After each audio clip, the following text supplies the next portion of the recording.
یہ آرٹیکل کی پڑھ لیں جناب اسپیکر، اگر آپ کی اجازت تو میں آپ کو آئین پڑھ لیتا ہوں. جی یہ دیکھیں نا آپ، یہ غیر آئینی طور پہ پڑھ کر رکھ لیتے ہیں. ان کا مطلب یہ ہے کہ ایک میسج چلا جائے کہ پارلیمان کی بیکنگ ہے اس لا کو. اس کی کوئی پارلیمان کی بیکنگ نہیں ہے، یہ سپریم کورٹ کی ججمنٹ کی وائلیشن ہے، 2 ججمنٹس کی. یہ آرٹیکل جناب اسپیکر آرٹیکل 89(2) ہے جس کے تحت یہ انہوں نے یہ آرڈیننس رکھا ہے. آرٹیکل 89 میں دونوں یہ بھی پڑھ لیتا ہوں، 73 بھی پڑھ لیتا ہوں. اس ایکسپائری پیریڈ سے پہلے کیسے رکھ لیتے ہیں؟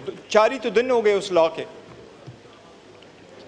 جناب اسپیکر آرٹیکل 89 کہتا ہے the president may except when the Senate of the National Assembly is in session if satisfied the circumstances exist there which render it necessary to take immediate action, make and promulgate an ordinance as the circumstances may require. Now 2 میں لکھا ہے an ordinance promulgated under this article shall have the same force and effect as an act of a parliament and shall be subject to the restriction as power of the parliament to make law, but every such ordinance shall, number 1, A, shall be laid before the National Assembly if it contains provision dealing with any of the matters specified in clause 2 of article 73. جناب speaker یہ تو article 73 class 2 کا ordinance ہی نہیں ہے. وہ اگر ordinance نہیں تھا تو آپ نے کیسے پارلیمنٹ کے سامنے رکھا؟ آپ پارلیمنٹ کے سامنے تب رکھتے جب 180-120 دن ایکسپائر ہو جاتے. کس کا؟ اب آگے میں پڑھ لیتا ہوں. And shall stand repeal at the expiry of 120 days from its promulgation, or if before the expiry of that period a resolution disapproving it is approved by the assembly upon the passing of this resolution. اگر assembly 120 دن سے پہلے resolution pass کرے وہ لا ختم ہو جائے گا. Otherwise آپ نے اگر پروملگیٹ کرنا ہے وہ تو اس دنوں کے بعد آپ نے کرنا ہے، جب دن پورے ہو جائیں گے آپ نے اس کو ایکسٹینشن دینی ہے. آگے پرووائزو لکھا ہے provided that the National Assembly may by resolution extend for a further period of 120 days and it extends the repeal at the expiry of that period. اب اگر وہ 120 دن کا ایکسپائری پیریڈ نہیں تھا تو یہ پارلیمنٹ میں لے کے آ جاتے اور کر دیتے. آپ بتائیں، ہمیں ایجوکیٹ کریں، انلائٹ کریں کہ اس کے رکھنے کی کیا جواز ہے. یہ غیر آئینی نہیں تھا، یہ آرٹیکل کی وائلیشن نہیں ہے، یہ کیا آرٹیکل 73(2) کا ہے؟ جی لا منسٹر صاحب.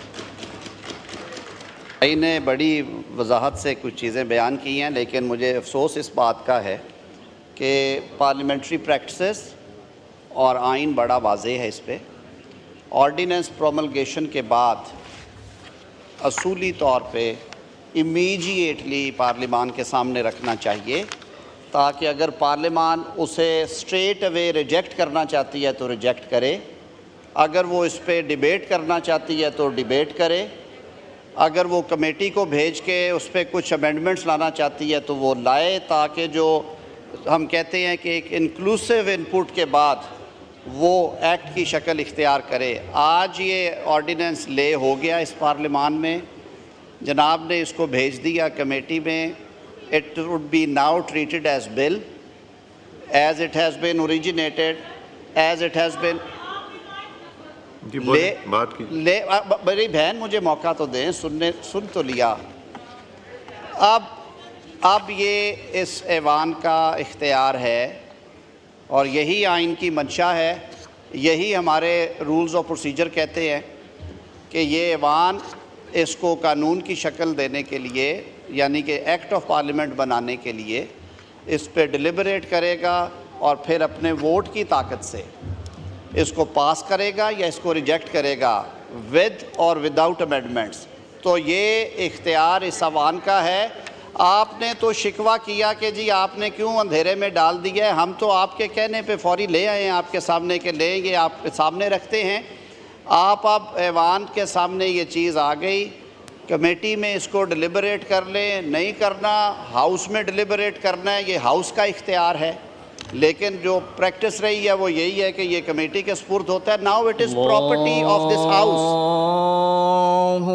یہ آپ کو بھی پروسیجر پتہ ہے کہ جب یہ 180 دن اگر کمپلیٹ ہو جاتے تو یہ آٹومیٹکلی لیپس ہو جانا تھا. اب 180 دن پورے نہیں، 120 دن، تو اس سے پہلے انہوں نے کرنا تھا اور اب کمیٹی کو ریفر ہو گیا. اب کمیٹی میں آپ لوگ فیصلہ کریں گے اس کا کیا ہونا ہے. جی آئٹم نمبر 7 میں نے نماز کی بریک کرنی، اس کے بعد بات کر لیجیے. جی اسد کیسر صاحب ٹو موو آئٹم نمبر 7. توجہ دلاؤ نوٹس ہے جی. وزیر برائے آبی وسائل کی توجہ عوام میں گہری تشویش کا باعث بننے والی فوری عوامی اہمیت کے معاملے کی جانب دلائیں گے جو غازی بروتا پد بجلی منصوبے کے متاثرین کو درپیش مسائل سمیت زیر زمین پانی کی سطح کم ہونے سے متعلق ہے۔ جی منسٹر صاحب بریف سٹیٹمنٹ دی۔ یہ ایشو ہے جی ایسا کہ میری صرف یہ استدعا تھی کہ وزیر موصوف اور جو آفیشلز بھی ہیں رسپانسبل وہ اس وقت چائنا ہیں، کیونکہ واٹر ریسورسز کے حوالے سے وہاں پہ کافی ساری ڈیولپمنٹس ہیں ہمارے، آپ کو معلوم ہے جی دیا میر بھاشا ڈیم، اور ان کے اوپر بھی کام ہو رہا ہے، اور چائنیز حکومت کے کچھ ہیں ہمارے ساتھ انٹرسٹ ایسے۔ تو زیادہ بہتر تو یہ ہے کہ اگر اسد کیسر صاحب اگر مناسب سمجھیں تو منڈے کو سیشن بھی ہے، وہ ہوں گے یہاں پہ، اگر آپ اسے رول اوور کرنا چاہتے ہیں منڈے کو تو وہاں پہ لے جاتے ہیں، ورنہ سر کمیٹی بن جاتی ہے واٹر ریسورسز کی۔ میں وزیر موصوف سے کہوں گا کہ اسد کیسر صاحب سے وہ مشاورت کر لیں، اگر یہ معاملہ ایسا ہے جو کمیٹی کو جانا چاہیے تو ان کی کنسنٹ سے وہاں چلا جائے گا، زیادہ بہتر ہوگا سر، کیونکہ لوگوں کے کہتے ہیں کہ جی ایشوز ہے وہاں پہ، وہ واٹر لیول کی وجہ سے بھی پرابلم ہے، تو زیادہ بہتر حل نکلے گا اگر سر آپ وزیر صاحب کو آنے دیں، بہتری ہو جائے گی۔ جی اسد صاحب آپ کی بہت مہربانی جی، شکریہ۔ میں صرف اتنا کہتا ہوں کہ یہ میں وضاحت کرنا چاہتا ہوں کہ یہ کیا ہے کیا۔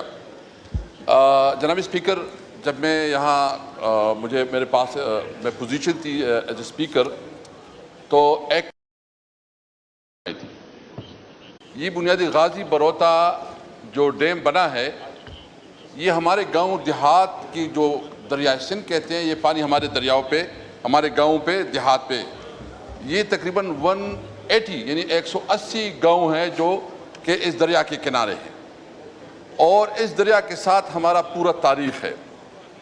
اس میں ہوا یہ کہ جب یہ غازی بروتا ڈیم بن رہا تھا تو اس وقت ہمارے جو لوکل اس وقت جو بھی حکومت تھی صوبائی یا وفاق میں، انہوں نے ہمارے لوکل کمیونٹی کو آن بورڈ نہیں رکھا، اور نہ ان کی جو گریوینسز ہے یا ان سے جو مسائل پیدا ہو رہے ہیں، اور خاص کر جو اس سے جو معاشی مسائل پیدا ہوئے ہمارے لوکل لوگوں کی، کیونکہ ہر گاؤں کے اندر تقریباً کوئی 100 سے زیادہ وہاں پچھڑی سے متعلق لوگ تھے، اور ساتھ ساتھ وہاں بڑے بڑے بیلاجات تھے۔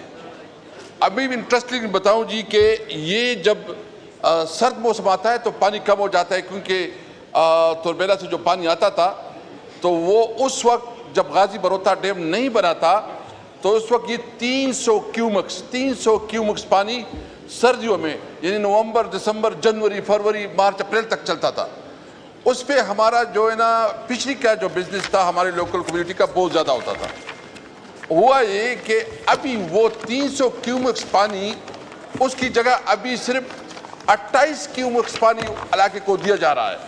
یعنی پہلی دفعہ جو اللہ نے ہمیں ایک نعمت دی تھی کہ جس طرح ہمارے علاقے پہ سے یہ پانی گزرتا تھا، وہاں لوگ سیر و تفریح کے لیے آتے تھے، وہاں پکنک ہوتی تھی، وہاں بیلاجات تھی۔ اور بیلاجات کی بھی بات بتاؤں گی، جب یہ غازی بروتا ڈیم نہیں بنا تھا تو یہاں 16,900 ایکڑ علاقے پہ جنگلات تھے، اور ابھی جو سٹیٹسٹک ہے وابڈا ڈپارٹمنٹ کی اپنی کنسلٹنسی کے تحت، میں وہ بات کر رہا ہوں، وہ ہے 780 ایکڑ، یعنی کہاں 16,900 ایکڑ اور کہیں 700، یعنی بیلاجات ختم ہو گئی، بجلی کا کاروبار ختم ہو گیا، نہ ہمارے علاقے کو بجلی کی کوئی سہولت دی گئی، نہ آپ کی بھی ادھر ماشاءاللہ ہے، ادھر آپ کا گدونی اسٹیٹ میں کارخانہ ہے، آپ کو تھوڑا بہت علم ہوگا ضرور کہ توربیلا ڈیم جو بنا اس وقت جو ہمارے نمائندگی تھی یا جو حکومت بنی، انہوں نے بھی اس ایگریمنٹ میں ہمارے لوگوں کا یعنی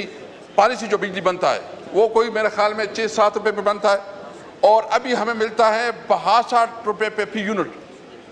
کل ہمارے علاقے میں اس کے اوپر بڑا احتجاج بھی ہوا ہے۔ ہمارا مطالبہ اس میں یہ ہے کہ ایک تو یہ کہ یہ ہمارے علاقے کا پانی تھا، ہمارے علاقے پہ سے گزر رہا تھا، آپ مہربانی کرے ہمیں اپنے علاقے میں کم از کم اس پانی کو بہنے دیں۔ اور ہم نے ابھی اتنا مطالبہ کیا کہ چلو آپ 300 کیومکس نہیں دے سکتے تو آپ کم از